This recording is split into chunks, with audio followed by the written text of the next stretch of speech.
మీకు MLA seat ఇస్తాను, మీ idea ఏంటి అన్నారు. నేను అన్నాను, యాక్చువల్గా నేను చెన్నైలో ఉన్నప్పుడు ఒక ప్రోగ్రామ్ ఏమంటారు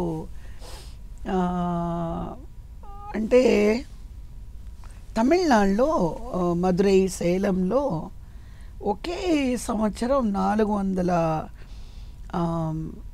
ఆడపిల్లల్ని చంపేశారు.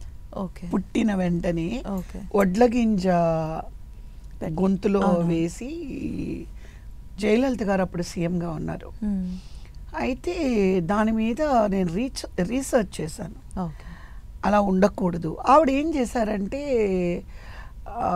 భయంకరమైన ఇది, రోజు 5 మంది ఆడపిల్లలు, 10 మంది ఆడపిల్లలు, ఇట్లా అసలు భయంకరమైన ఒక న్యూస్ అన్నమాట.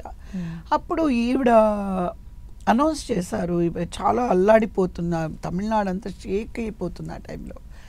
ఆవిడ ఏంటంటే తొట్టెల్ కొళంది అని చెప్పి ఒక స్కీమ్ పెట్టారు.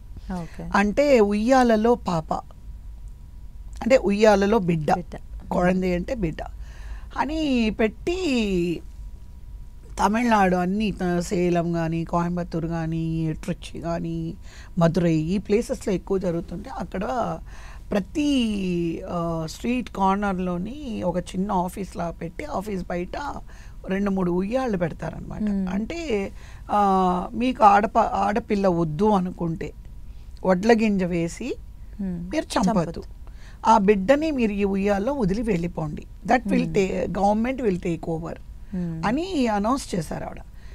ఆ తర్వాత చాలామంది ఆ ఉయ్యాలలో పిల్లల్ని వదిలిపెట్టి వెళ్ళడం జరిగింది. తర్వాత నెక్స్ట్ నేను జయలలిత గారిని వెళ్ళి కలిశాను.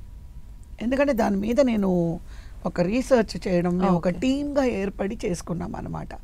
జయలలిత గారిని వెళ్ళి కలిసినప్పుడు, why don't you join AIADMK అని అన్నారు. నేను నాకు పాలిటిక్స్ ఏమీ తెలియదు. ఆవిడ తెలుగులోనే మాట్లాడారు. అంటే లేదు యు కమ్ అని చెప్పేసి అప్పుడు ఏఐడిఎంకేలో జాయిన్ అయ్యాను. నేను జాయిన్ అయిన తర్వాత నేను ఏ ప్రోగ్రామ్ అయితే చేస్తున్నానో మేడంతో మాట్లాడినప్పుడు నేను అన్నాను, మీరు ఇంకోటి కూడా చేయొచ్చు. ఏ ఇంట్లో అయితే ఒక ఆడపిల్ల పుడుతుందో ఆ ఆడపిల్ల ఎల్కేజీ నుంచి పీజీ వరకు మీరు పెళ్ళి కానీ, ఉద్యోగం కానీ ఆ పాపకి మీరు అండగా నిలబడతారని ఒక స్కీమ్ పెట్టండి అన్న. ఇప్పుడు అందరూ అంటున్నారు కదా, మీరు వింటున్నారు, ఏమని వింటున్నారు, ఇది ఇప్పుడు వచ్చిందండి. జయలలిత గారు 25 years బ్యాక్ పెట్టారు. ఇప్పుడు వచ్చింది కాదండి ఇది. It is there in a very old schemes ఇవన్నీ. ఆవిడ అలాగే తొట్టిల్ కొళంది ఒకటి, అలాగే ఆడపిల్లలు ఎవరింట్లో అయినా ఆడపిల్లలు పుడితే ఆ గవర్నమెంట్లో సబ్మిట్ చేస్తే కనుక ఆ పిల్లలకి చదువు, వాళ్ళకి ఉద్యోగాలు, ఆడపిల్లలు ఉంటే ఉన్న ఇంట్లో ఉద్యోగం కావాలన్నా ఇవన్నీ మేము చూసుకుంటామని అదొక స్కీమ్ ఆవిడ అనౌన్స్ చేశారు. సో ఆ తర్వాత నేను ఆవిడతో పాటు 5 years నేను వర్క్ చేశాను. మొత్తం తమిళనాడు అంతా పంపించారు, ఆవిడ టూర్ చేశాము. ఆ తర్వాత నేను హైదరాబాద్ షిఫ్ట్ అవ్వడం జరిగింది. అందుకోసం మేడం దగ్గరికి వెళ్ళి లెటర్ ఇవ్వడం కూడా జరిగింది, రిజిగ్నేషన్ లెటర్. ఎందుకంటే మనం వెళ్ళాము అని అంటే మనం ఆ పార్టీకి న్యాయం చేయాలి, వర్క్ చేయాలి. అలా వర్క్ చేయనప్పుడు మనం పార్టీలో ఉండి పనికే చేయకుండా ఉండకూడదు. సో అలా రిజైన్ చేశాను.